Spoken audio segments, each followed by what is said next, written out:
जैसे ही नवाज शरीफ लंदन में पहुंचे हैं, यकीन माने पटवारी तो वहां नजर ही नहीं आए। जो यूथियों ने उसका इस्तकबाल किया मियां साहब का, ओए होए होए, बंदा कानों को हाथ लगा सकता है जिस तरह नवाज शरीफ का इस्तकबाल किया पीटीआई के कारकुनान ने, पीटीआई के लोगों को। यकीन माने नवाज शरीफ 3 दफ़ा के वजीर आज़म, अपनी पार्टी का जो हाल सो किया अपनी सारी लेगेसी बिगाड़ ली। सिर्फ क्या कि एक भाई को हुकूमत और अपनी बेटी उसकी पंजाब की वजीर आला बन जाए। ये यकीन माने हम समझते थे सिर्फ पाकिस्तान में इनकी ये हो रहा है इनके साथ, लेकिन ये ना कहीं सऊदीया जाएं तो वहाँ जलालत उठाएं, अगर लंदन जाएं तो वहाँ जलालत। इन्हें यकीन माने पाकिस्तानियों ने कोई कोना नहीं छोड़ा जहाँ इन्हें जलील ना किया हो।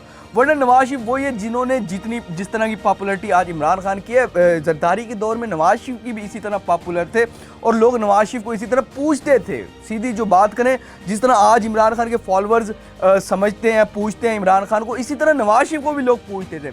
लेकिन सारी लेगेसी का बेड़ा गर्क कर लिया है, सिर्फ क्या कि एक डमी हुकूमत लेने के लिए जिसमें इख्तियार भी नहीं है, ना इसकी पार्टी के पास इख्तियार है, ना पंजाब में भी यही सूरत हाल है, वफाक में भी यही सूरत हाल है।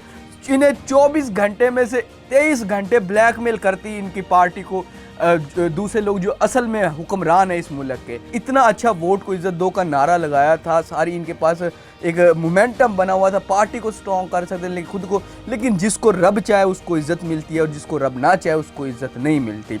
रब ने इमरान खान की किस्मत में इज्जत लिखी थी तो वो उसको अब इज्जत मिल रही है। जेल में बैठा हुआ है, एक जेल में बैठा हुआ शख्स पूरे पाकिस्तान के जितने भी ये पार्टी बनाई हुई है, जिस तरह भी जो भी है उसके मुखालिफ उनको जलील करके रखा हुआ है। सिर्फ जेल में बैठे इमरान खान इतना पावरफुल है, लोग उसके साथ हैं। लेकिन पता नहीं क्यों मियाँ साहब को किसने ये मशवरा दिया है जलालत अपने सर लेने के लिए। अच्छे भले बैठे हुए थे लंदन वजीर, उन्हें लगा कि शायद मैं चौथी दफ़ा भी वजीर आज़म बन जाऊँगा। सर ये हालात है आपकी पार्टी के, आपने खाक वजीर आज़म बनना था, आपको तो किसी ने पूछा तक नहीं यहाँ आके।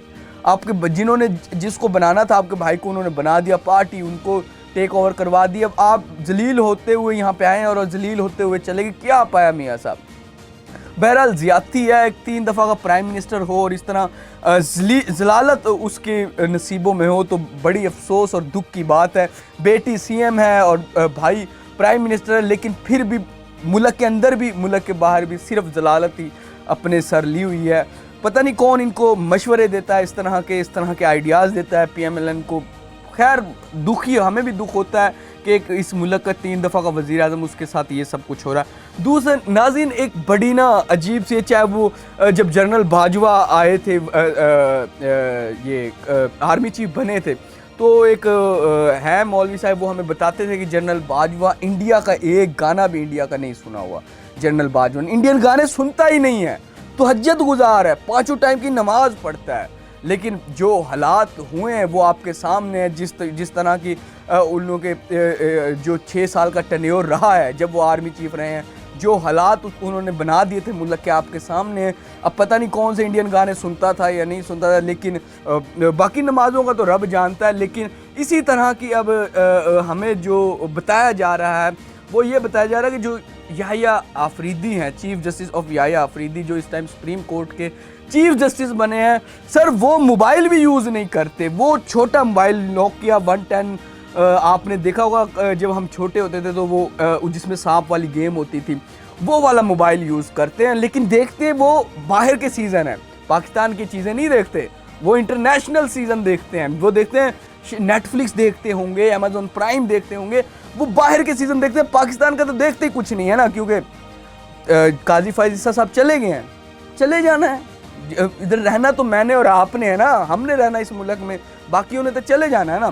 बहरहाल, लेकिन हमें अब ये बताया जा रहा है कि जो मौजूदा चीफ जस्टिस है, हम भी, बड़ी अच्छी बात है अगर ये बात है, उमर चीमा साहब कह रहे हैं कि वो वीलॉग किस तरह देखेंगे जब उनके पास मोबाइल ही नहीं होगा। मोबाइल ही 110 या छोटा मोबाइल होगा तो वो वीलॉग तो आएगा, बड़े एंड्रॉयड पर बड़ी स्क्रीन होगी तो वीलॉग देख सकेंगे ना या अफरीदी। तो वो तो वीलॉग भी नहीं सुनते और पाकिस्तान की कोई मूवीज़ भी नहीं देखते, वो तो इंटरनेशनली जहाँ चले जाते हैं लोग रिटायरमेंट के बाद, उन्हों की चीज़ें देखते हैं, उन्हों को फॉलो करते होंगे उन्हों की। लेकिन वो पाकिस्तान का कम अज़ कम ना टीवी देखते हैं और ना ये मोबाइल भी उन्होंने छोटा रखा हुआ है, और छोटा मोबाइल रखा हुआ है।